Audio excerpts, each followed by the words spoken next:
Olá, seja muito bem-vinda e muito bem-vindo à coleção A Cidade da Gente, que já percorreu de norte a sul do Brasil e agora chega aqui, na sua cidade, na forma desse livro muito precioso.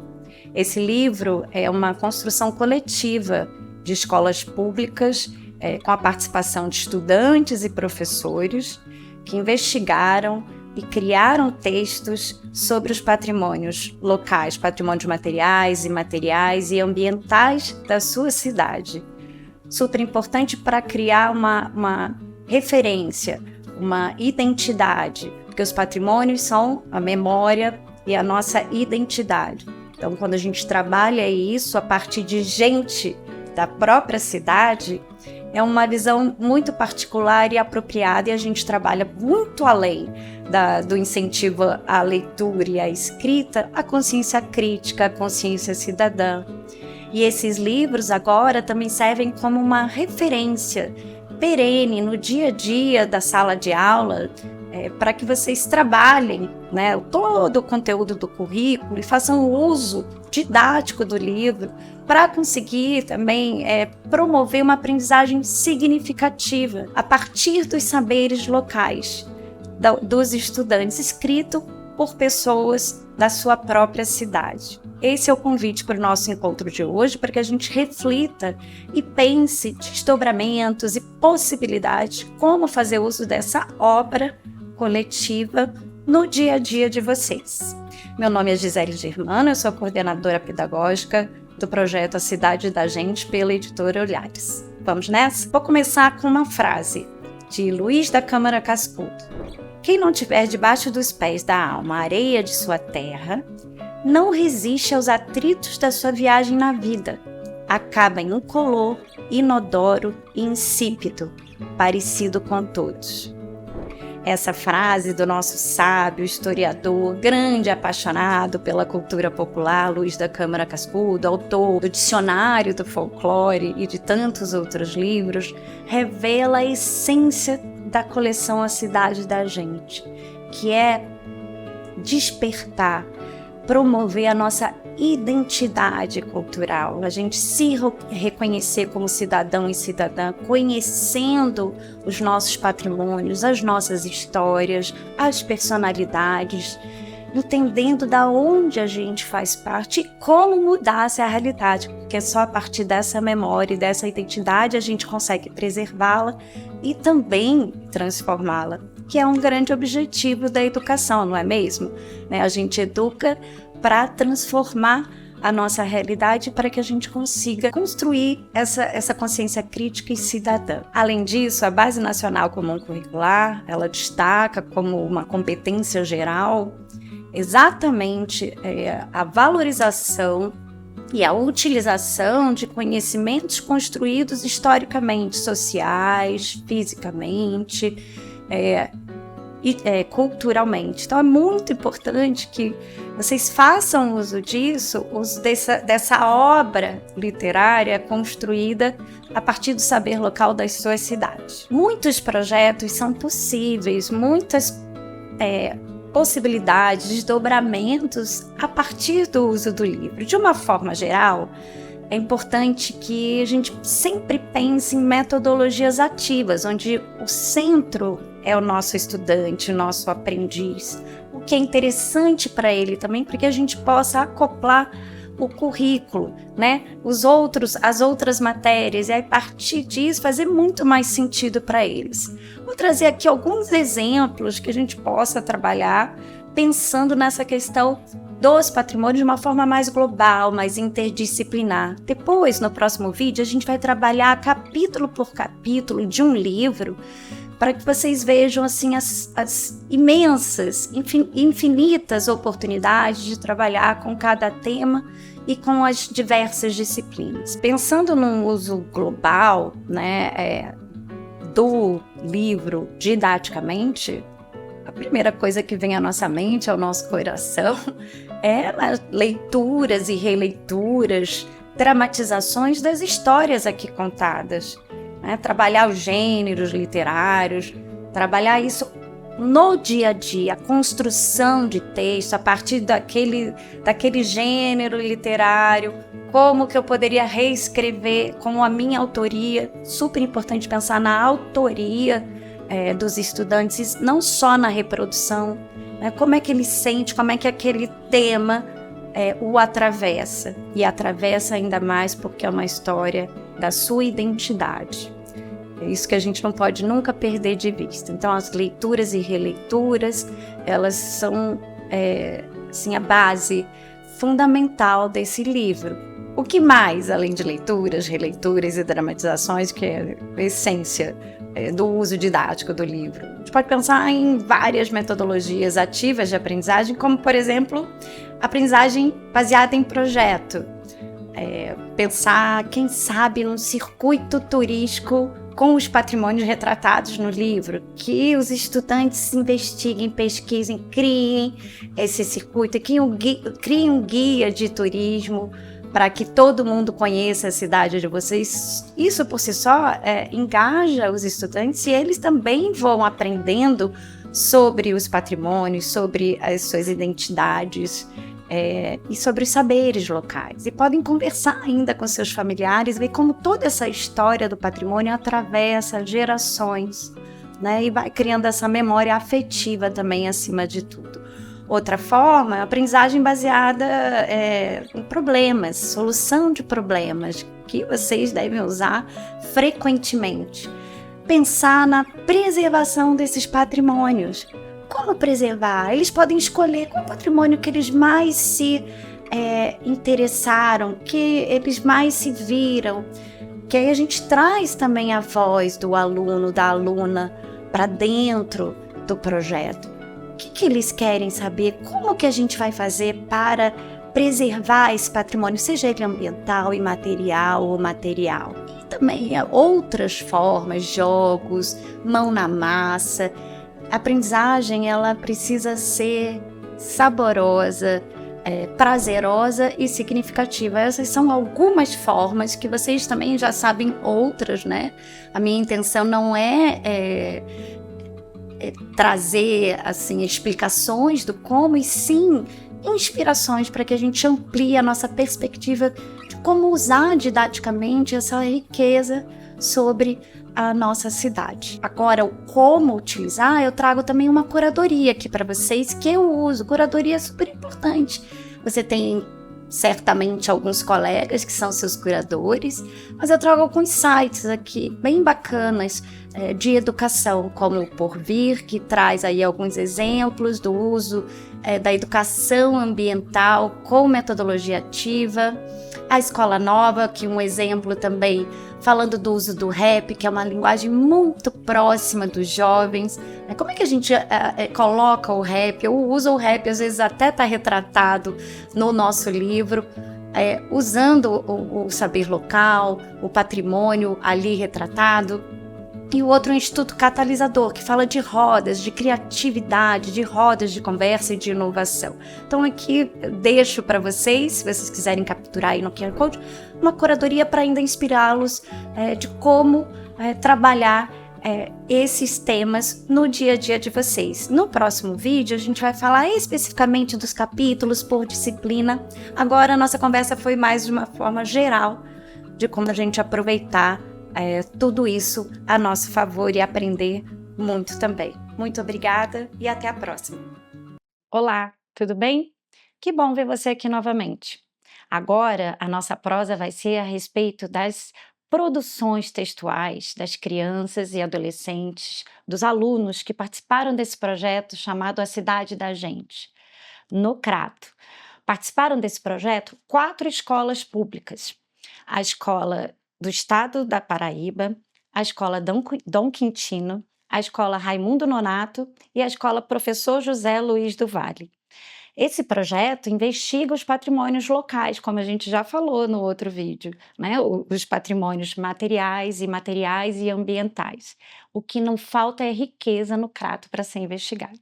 E agora chegou o momento precioso da gente olhar para os textos produzidos pelos alunos e poder pensar em possibilidades do uso didático dessa obra literária. Sim, porque a obra literária também cabe para uso didático, alinhado ao currículo das diversas matérias. Vem comigo? Vocês já devem ter recebido esse livro aí com vocês. Convido todos a pegar e me acompanharem, né, nessa trajetória para a gente pensar em possibilidades do uso didático de forma multidisciplinar e não só restrito ao português e à literatura, que já é uma grande beleza, um grande repertório para a gente usar nessa disciplina. Mas o convite é que a gente pense de uma forma alargada e expandida, a partir dos saberes locais, como para conseguir gerar um aprendizado significativo. Então, peguem aí o livro de vocês e eu queria começar, né, com um convite falando do Crato, logo na abertura, falando um pouquinho da cidade de vocês. Eu vou para o Crato, já não fico mais aqui. Cratinho de açúcar, coração do Cariri, de um verso de uma música do grande rei do Baião, Luiz Gonzaga, que embora seja pernambucano, tinha um amor infinito pelo Crato e cantou muito a história do Crato nas suas músicas. O apelido carinhoso de Cratinho de Açúcar vem da produção de açúcar e produtos derivados, como nossa tradicional rapadura, no século XVIII, mas também do jeito afetivo e hospitaleiro de uma cidade marcada por uma história tão adocicada por expressões da cultura popular e riquezas naturais. Só essa introdução já traz muitas possibilidades de reflexão. Por que Cratinho de Açúcar, né? Porque pensando na indústria açucareira. E agora a gente vai navegar por cada capítulo. São 14 patrimônios retratados aqui nesse livro, como vocês podem ver. Chapada do Araripe, Sítio do Fundão, Rio Batateiras, Açude Umari, Festa de São Sebastião, Caldeirão do Beato José Lourenço, Monumento a Nossa Senhora, Praça Siqueira Campos, Expocrato, Solibel, Mestres da Cultura, Mestre Eloy Teles, Fátima Correia e a Academia de Cordelistas e o Museu Luiz Gonzaga. Começando pela Chapada do Araripe, o que a gente poderia imaginar nesse oásis, né? Como é que a gente pode trabalhar essa riqueza da flora e da fauna local, pensando que na verdade, ali já é uma possibilidade de a gente trabalhar a parte de relevo, topografia, em geografia. Por quê, né, que o Crato tem esse clima tão diferenciado no meio do sertão? A Chapada do Araripe, ela é muito influente sobre isso. Então, aqui a gente já tem a oportunidade de trabalhar essas questões de como o relevo impacta o clima local e também pensar e refletir sobre a urgência climática, por que não? Nos capítulos que vocês vão ver na Chapada dos Araripes, né, Chapada do Araripe, desculpa, também retratam a fauna, falam de uma espécie endêmica como o soldadinho do Araripe. Então a gente pode trabalhar em ciências. O que é uma fauna, né? O que é uma espécie endêmica? O que caracteriza? Falando do soldadinho do Araripe, olha os versos que ele inspirou. É nas matas do Araripe que as aves fazem seu ninho. Desde os répteis aos mamíferos, temos um lindo passarinho, soldado do Araripe, chamado de soldadinho. E eles ainda vão além, né? Pensam sobre como a vista desse pássaro reflete sobre a limpeza e a preservação, já que esse animal ele só existe num local de água limpa. Então, ele também é indicativo que a água ali está limpa, foi preservada. Muitos aspectos que podem ser trabalhados, não é mesmo? Além disso, fala da fauna específica desse local, do pé de pequi, que é uma árvore local que também impulsiona a economia. Olha que bacana esse trecho. É remédio porque cura e chefe de família porque dá sustento. Falando do pé de pequi, da importância econômica dessa árvore, desse fruto na região. E além de tudo, né, dentro da Chapada do Araripe, a gente ainda tem a primeira flona do Brasil, que é a floresta de uso sustentável. Então, muito importante pensar em como isso impacta, como a criar uma área dessa impacta em toda a preservação e, inclusive, sustento da região. e impactou toda a política ambiental do Brasil. E como a gente consegue ir pensando nesse uso sustentável de quem preserva a floresta porque depende dela, é remédio e também sustento. Pensem nisso. Descendo a Chapada dos Araripes, a gente chega no Sítio do Fundão, também uma reserva, um patrimônio ambiental, um parque estadual que conta muito a história de outras espécies. É ali passa o rio Batateiras, que tem sua nascente um pouquinho mais para cima, mas é onde a gente também pode ver toda essa diversidade do bioma do Crato. Além de tudo, o que mais a gente pode perceber nesse local que os estudantes da escola conseguiram identificar? Tem umas ruínas de um engenho de açúcar. Então, aqui você pode trabalhar a parte da geografia, da história, sobre a economia açucareira, como é que foi isso no Brasil, quais eram os impactos. A gente pode trabalhar a parte de economia local, de desenvolvimento local, pode trabalhar a parte da história da escravatura, da escravidão. Então, vários elementos que, a partir desse texto literário, você pode desdobrar na sua sala de aula. Além disso, em ciências, o conceito de ambientalismo, que nem existia. O dono desse sítio, que se chama Jefferson da Franca Alencar, ele foi o último proprietário e era um ativista. Graças a ele, o sítio do Fundão virou um patrimônio ambiental da cidade. Foi ele que trouxe a importância de preservar esse local.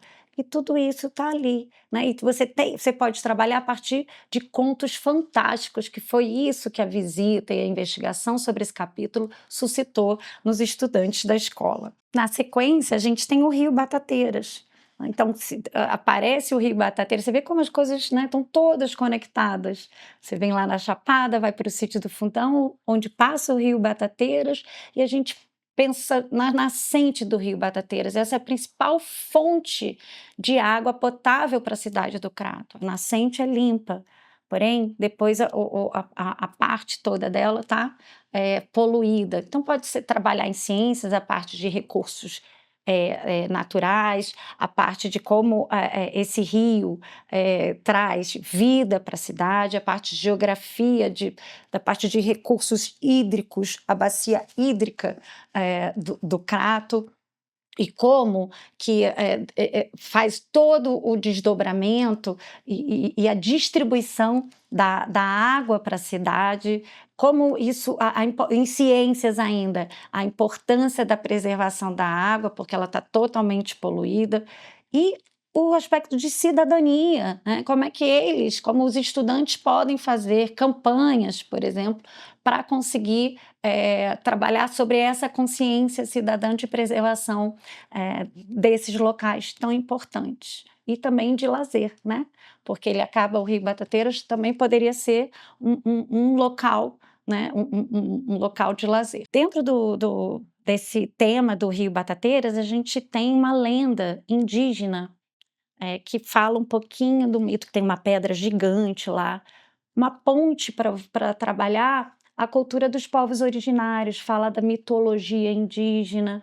Então, valorizar, né, essa nossa origem das tribos cariris e como isso vai atravessando toda a identidade.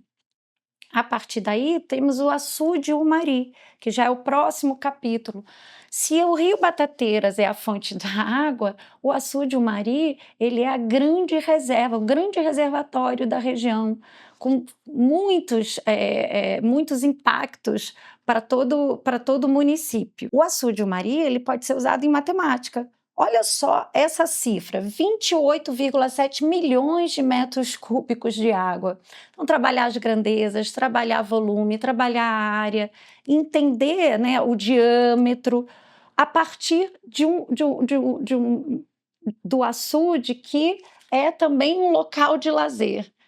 Então, que é um local que eles visitam, que é um local que é o que é fonte para a economia girar e para a vida acontecer na cidade. Motivo de orgulho, porque fica na região rural.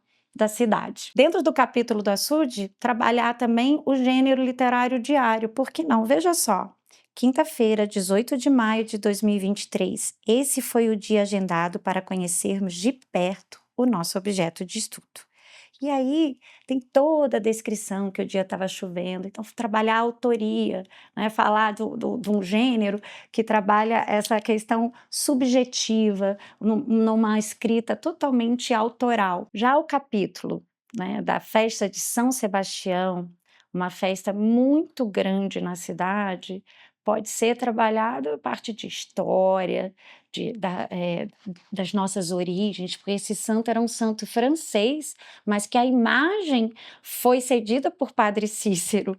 E por que não, né, além de história, pensar essas raízes desse santo que foi perseguido pelo Império Romano, trabalhar também o Império Romano e como, né, as romarias, os festejos, a grande festa desse dia de São Sebastião movimenta a economia local. Quais são as danças? O que que acontece? Tem um hino de São Sebastião que que gerou muita curiosidade nos estudantes, então pode ser trabalhado na aula de música, por exemplo, e trabalhar mesmo esse gênero. Por que a gente tem um hino que foi o que despertou o maior interesse dos alunos? E tem mais de um hino de São Sebastião. E pensar também na parte de matemática, o número de participantes dessa romaria que é a festa. E a gente vai andando pelos outros capítulos, como o monumento da Nossa Senhora, que era uma área, a região era uma área rural, e teve toda, a gente pode pensar na parte de geografia, história, de urbanização, né, desse processo de urbanização, pensar na matemática para construir esse monumento gigante, que é um pouquinho menor do que o Cristo Redentor, o que foi necessário para isso. Então, pensar do volume de material, de concreto, quais foram os aspectos importantes, os elementos ali utilizados para aquela construção, quantas pessoas tiveram envolvidas nessa construção. Isso pode ser em matemática, pode pensar em geografia, a parte de urbanização, os impactos que isso trouxe a partir da construção da imagem da Nossa Senhora, teve toda a pavimentação das ruas e melhorou a qualidade de vida local. Lógico que tem muita coisa para melhorar, como os próprios estudantes já comentaram. Quando a gente já vai para a parte da Praça Siqueira Campos, uma praça que é um local ícone de lazer. Aliás, o Crato tem várias praças e essa foi uma das escolhidas. Entender historicamente quem foi essa personalidade, o Siqueira Campos. Pode ser trabalhado a parte de direito ao lazer, de você, quando cria uma cidade, intencionalmente pensar em espaços de lazer, para ter os jogos e tudo mais, as brincadeiras. Então, esse direito da brincadeira, a música. Dizem, né, que Luiz Gonzaga tocava ali na região. E entender que Siqueira Campos influenciou muito a cidade, o desenvolvimento da cidade, porque ele foi o responsável por trazer o primeiro automóvel para o Crato. Imagine só. Então, quantas coisas a gente vai descobrindo a partir de um patrimônio, como isso está entrelaçado com a construção da identidade da vida da cidade. Quando pensamos na Expo Crato, que é uma feira gigante que atravessa gerações, por que não pensar também a parte de ciências, né? Pensando na agricultura da região, por que foi gerada a Expo Crato? Pensar também todos os alimentos que ali são vendidos, trabalhar em ciências, a transformação dos alimentos, como é as rações dos animais, os ingredientes, os cuidados dos animais que são necessários. Pensar na culinária. Aqui pode-se usar o gênero receita, pensando em português, na parte de gêneros literários. Então, são muitas as possibilidades quando a gente pensa nas disciplinas envolvidas. Também a bilheteria pode ser uma ótima fonte para pensar em matemática, né, nas cifras, nessa grandiosidade, estimular a partir da vivência deles ali, da vida local, quantas coisas podem ser desdobradas dentro da sala de aula, alinhadas ao currículo. A Orquestra Solibel também conta a história de um padre, né, e como esse padre influenciou, impactou por meio da música. Então, trabalhar na aula de música, toda essa história da Solibel, e também, historicamente, os mestres da cultura, a raiz, né? A cultura é a nossa raiz, e o Ceará ela tem oficializado como política pública valorizar esses mestres da cultura. Então, falar de políticas públicas, então, aqui a gente está falando também de cidadania. Então, a importância de uma política pública e como isso se desdobra na própria manutenção da cultura, impactando as gerações. No capítulo de Mestres da Cultura, pensar a cultura como raiz que sustenta a nossa história, a nossa identidade e que serve como direção, né? Alinhando a nossa ancestralidade para gerações futuras poderem continuar a tradição, mas também inovando. Os mestres da cultura, eles são reconhecidos no Ceará oficialmente desde 2003. Então, por que não trabalhar essa questão de políticas públicas, a importância de você ter as políticas públicas, uma legislação que incentive e estimule a manutenção da cultura para o exercício da cidadania. Então, isso pode ser trabalhado em história, pode ser trabalhado em geografia, e pode ser trabalhado em português, pensando, né, em toda a riqueza das músicas e do que vem dessas expressões dos mestres da cultura.